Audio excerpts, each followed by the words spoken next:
तेलंगाना के फाइनल नतायज कांग्रेस और बीजेपी 8-8 और मजलिस को एक नशस्त पर कामयाबी। तेलंगाना की 17 लोकसभा नशस्तों में कांग्रेस 8 और बीजेपी ने 8 और मजलिस ने एक नशस्त पर कामयाबी हासिल कर ली है। इस इलेक्शन में बीआरएस पार्टी का बुरा हाल हो गया। बीआरएस ने 17 हलकों में मुकाबला किया लेकिन सिर्फ 2 हलकों में दूसरे नंबर पर रही। इस इलेक्शन के बाद लोकसभा में बीआरएस की नुमाइंदगी ख़त्म हो गई। गुज़िश्ता इलेक्शन में बीआरएस ने 9 अरकान पार्लियामेंट ने कामयाबी हासिल की थी। कांग्रेस और बीजेपी ने अपनी ताकत को दुगना कर लिया है।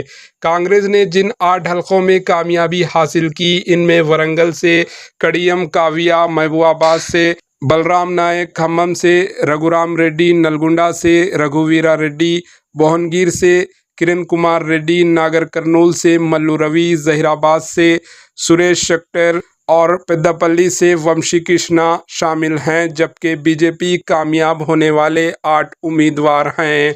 सिकंदराबाद से किशन रेड्डी, मलकाजगिरी से इटाला राजेंद्र, आदिलाबाद से नागेश, करीमनगर से बंडी संजय, चवेड़ला से कोंडा विश्वेश्वर रेड्डी, निज़ामाबाद से अरविंद, महबूबनगर से डीके अरुणा और मेदक से रघुनंदन राव शामिल हैं। इसी तरह हैदराबाद से मजलिस के उम्मीदवार बैरिस्टर असुद्दीन अवैसी ने 5वीं मरतबा रिकॉर्ड साज कामयाबी हासिल की। Bureau report, AHN news. AHN news को लाइक करें, शेयर करें और सब्सक्राइब करना ना भूलें।